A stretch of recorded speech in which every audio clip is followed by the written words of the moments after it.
Hello, today I'm in Skoda Fabia. In this video I'll show you how to manage instrument cluster contents.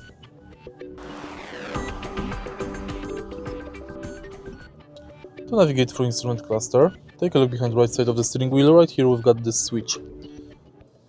Press trip up button and trip down button to change menu. Here we can find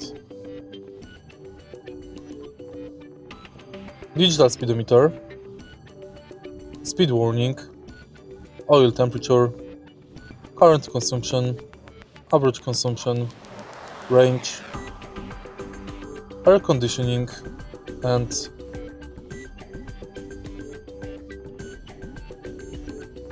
energy consumers, driving time, distance covered, average speed. You can press and hold OK button to reset data. If you find this video helpful, please leave like, comment and subscribe.